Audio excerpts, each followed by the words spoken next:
vida por nosotros. ¿Qué nos resta delante de ese amor maravilloso, sino postrarnos y adorarlo? Bueno, el propósito de la lección de esta semana es estudiar algunos principios de adoración dejados por Jesús mientras cumplía su ministerio en esta tierra. Veamos. La primera parte de la lección tiene que ver con el himno que cantó María, la Madre de Jesús. Este es un cántico de loor y adoración. Empieza diciendo en Lucas capítulo 1, versículos 46 y 47, engrandece mi alma al Señor y mi espíritu se regocija en Dios mi Salvador. ¿Sabes? Yo no sé si María tenía una visión completa de su participación en el plan divino de enviar a Jesucristo a esta tierra.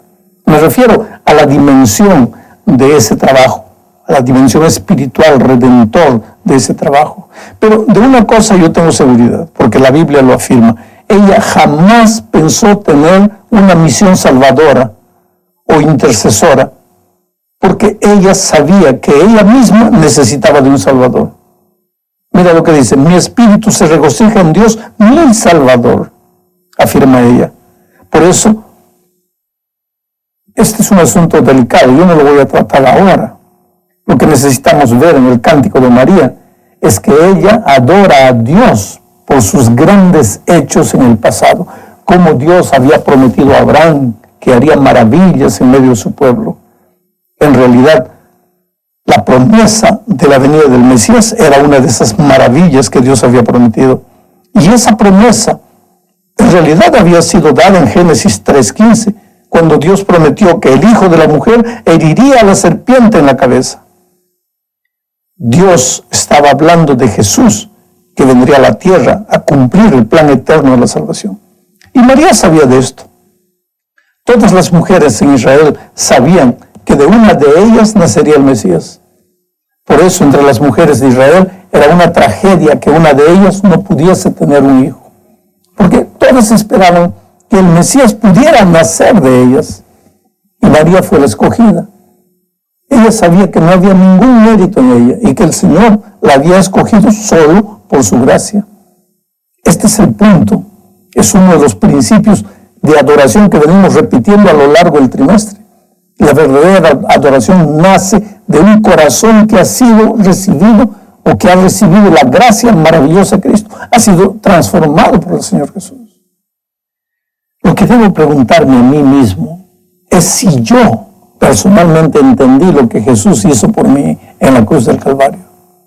Porque si lo entendí, la adoración brotará de manera espontánea de mi corazón, con el estilo, la música o el cántico al que estoy acostumbrado. Porque el centro de la adoración no es el estilo, sino la gracia de Jesús, la obra maravillosa de Jesús en la cruz, el propio Señor Jesucristo. Vamos a la segunda parte de la lección. Mira, aquí en esta parte se analiza la adoración relacionada con el servicio. Generalmente sirves a quien adoras. Mejor dicho, acabas sirviendo a quien adoras. Por eso es importante tener seguridad de a quién adoras. En el Antiguo Testamento hay innumerables advertencias de Dios a Israel sobre la relación que existe entre la adoración y el servicio. Lee, por ejemplo, lo que dice Deuteronomio, capítulo 4, versículo 19. No sea que levantes los ojos al cielo y veas el sol, la luna, las estrellas y todo el ejército del cielo y seas impulsado a adorarlos y servirlos. Adorarlos y servirlos. ¿Quieres otro texto? Aquí Deuteronomio 11, 16. Guardaos pues, que vuestro corazón no se deje engañar y os apartéis para servir a dioses ajenos e inclinaros delante de ellos. ¿Te das cuenta cómo está estrechamente relacionada la adoración con el servicio? Por lo tanto, si yo, inclusive sin saberlo, vamos a decir, inocentemente adoro al enemigo, voy a terminar sirviéndole. Eso es lo que Jesús le dijo al enemigo en el monte de la tentación, cuando el diablo le presentó todos los bienes del mundo y le dijo que se los daría si lo adorase prostrado. La respuesta de Jesús fue, al Señor tu Dios adorarás y solo a Él servirás. Aquí Jesús nos recuerda otro principio de la adoración. La adoración correcta es necesaria porque por el peligro que involucra es terrible. Si adoramos a una persona errada, vamos a acabar sirviendo a la persona errada. Adorar, vamos a hacer una parte para decir adorar, mira, no es apenas repetir el nombre de Dios. Ya lo dijimos repetidas veces en las lecciones anteriores. La verdadera adoración involucra tener a Jesús como el centro de la vida y no solo de lo que cantamos o de lo que decimos. Yo recuerdo con mucha tristeza la experiencia de un joven en un campamento de jóvenes que dirigí cuando era director de jóvenes. A este muchacho le gustaba, le encantaba, le fascinaba la música rock. Y me argumentaba que Elvis Presley cantaba himnos y que había sido hijo de un pastor evangélico. Así que este muchacho quería seguir los pasos de Elvis Presley y cantar al mismo tiempo himnos para Dios y al mismo tiempo cánticos que tenían nada que ver con Dios, música rock pesada. Y un día, mientras estábamos en la fogata, en la noche, en el campamento, él estaba cantando una música, fue poseído por el espíritu inmundo. El muchacho cayó al suelo, se mordía la lengua, se estaba poniendo morado. Entonces yo me acerqué para ayudarlo y en ese momento una voz gruesa, que no era la voz del muchacho, una voz gruesa dijo así: él es mío, déjalo conmigo, él es mío. ¿Sabes? Jamás me voy a olvidar de aquella escena. Y creo que los jóvenes que estuvieron presentes tampoco se van a olvidar. Porque esa noche muchos de ellos me entregaron discos con música que les distraía la atención de Dios y los llevaba a servir al enemigo de Dios. La tercera parte de la lección tiene que ver con el encuentro entre Jesús y la mujer samaritana. El local del encuentro fue junto al pozo de Jacob. El tema de la conversación fue el tema de la salvación y de la gracia simbolizada por el agua de vida que Jesús le ofreció a aquella mujer triste y vacía de corazón. Pero hay un tema paralelo que surge en medio de la conversación entre Cristo y la mujer. Es el tema de la adoración. Quien coloca en la mesa de la discusión el tema es la mujer. Lo hace como si intentase huir del tema de la salvación. Porque Jesús la había confrontado con su pasado. Le estaba ofreciendo ahora el agua de la vida y la mujer no sabía dónde ir. Su único camino era caer a los pies de Jesús y rendirse y aceptar la salvación que el Maestro le estaba ofreciendo. Pero la mujer, aquella mujer, es símbolo del ser humano que mientras puede correr del Salvador, sigue corriendo. Entonces, ocurre el diálogo entre la mujer y Cristo que está registrado en Juan 4, 20 al 22. La mujer dice: nuestros padres adoraron en este monte y vosotros decís que en Jerusalén es el lugar donde se debe adorar. Jesús le dijo: mujer, créeme que la hora viene cuando ni en este monte ni en Jerusalén adoraréis al Padre. Vosotros adoráis lo que no sabéis, nosotros adoramos lo que sabemos, porque la salvación viene de los judíos.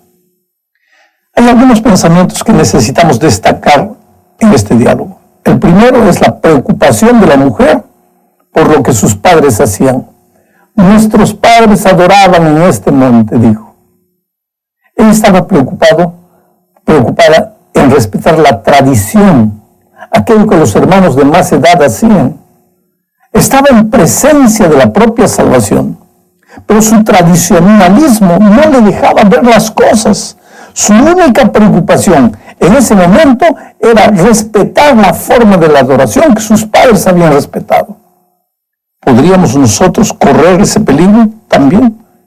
De por decir, soy conservador, olvidarnos que hay un tema mucho más precioso que es el tema de la salvación. Ahora, veamos el segundo pensamiento. Jesús no se preocupa con la forma de las cosas, quiere decir, no se preocupa tanto con esos detalles. Si la adoración debe ser en el monte Gerizim o en Jerusalén, para Jesús aparentemente no hay problema. La hora viene, dice, cuando ni en este monte ni en Jerusalén adoraréis al Padre, le responde. Oh querido, aunque la forma de la adoración tiene importancia, hay algo más importante que es la salvación. Y la preocupación de Jesús en ese momento es con lo que realmente vale. Él sabe que el lugar correcto de adoración es Jerusalén, tanto que afirma que la salvación viene de los judíos, pero no hace de eso un caballo de batalla, no discute, simplemente intenta llevar a la mujer hacia la salvación. Ahí, delante de él, hay una mujer perdida en sus miedos, en sus temores, en su vacío, en sus noches sin dormir, en sus valores invertidos, en sus pecados, en su tradicionalismo. Y aunque ella está muy preocupada con el lugar y la forma de adorar, Jesús la va llevando a una dimensión de la vida que ella no conoce. Pero hay un tercer pensamiento que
podemos sacar del diálogo entre Jesús y la mujer.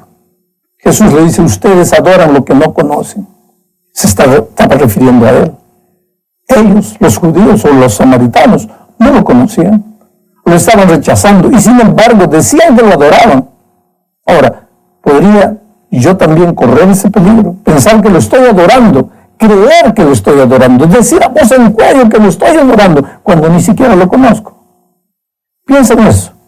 Y responde solo cuando estés en tu cama meditando. Vamos ahora a la cuarta parte de la lección. Aquí se presenta un principio básico de la adoración verdadera, establecido por Jesús en su diálogo con la samaritana. Está registrado en el capítulo 4, versículo 23, cuando dice, mas la hora viene y ahora es, cuando los verdaderos adoradores adorarán al Padre en espíritu y en verdad, porque también el Padre tales adoradores busca que lo adoren. ¿Qué tipo de adoradores busca el Padre? Verdaderos adoradores que lo adoren en espíritu y en verdad. Aquí la palabra espíritu no se refiere al Espíritu Santo, sino a la emoción, al sentimiento, al corazón del adorador. Ninguna adoración verdadera puede parecer una marcha fúnebre. Hay cristianos sinceros que tienen miedo de emocionarse. Miran las emociones con ojos de sospecha, como si las emociones hubieran sido colocadas en el corazón humano por el diablo. Pero eso no es verdad.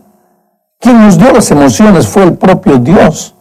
Así que, querido, no tengas miedo de adorar a Dios con espíritu, con tu espíritu, con tus emociones, con tu sentimiento. Pero no te quedes solo allí. Adóralo también en verdad. Y la verdad tiene que ver con la palabra de Dios, con sus enseñanzas, con los principios de la fe establecidos por el mismo Dios que nos dio las emociones. Nadie puede caer en el peligro de pensar que la doctrina no tiene importancia. Tampoco nadie puede cometer la tontería de separar la salvación de la doctrina, porque la doctrina es el camino por donde los salvos caminan. Tiene que haber un equilibrio entre el espíritu y la verdad. Esa es la verdadera adoración. Y los verdaderos adoradores lo adorarán de esta manera. Viene ahora la pregunta, ¿hasta qué punto yo adoro a mi Dios en espíritu y en verdad? Recuerda algo más que dijo Jesús. viene la hora, y ahora es. No mañana, no ayer, hoy. Hoy es el día de buena nueva. Si hay algo que cambiar, cámbialo hoy.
Llegamos al fin de la lección hablando de Jesús como el centro de nuestra adoración. ¿Sabe, querido? Jesús es Dios. No me voy a desviar de la lección tratando de probar que Jesús es Dios. Desde el principio Él estaba con Dios y Él era Dios. En el monte de la tentación le dijo a Satanás: al Señor tu Dios adorarás y a Él solo servirás. Y a lo largo de su ministerio aceptó la adoración de sus discípulos. Entonces, si solo Dios debía ser adorado y Él aceptaba la adoración, era porque Él también es Dios. Los reyes del oriente se arrodillaron delante de Él cuando era un niño y lo adoraron. El centurión se arrodilló delante de Él y lo adoró. La madre de Jacob y Juan se arrodilló delante de Él y lo adoró. Y en su entrada triunfal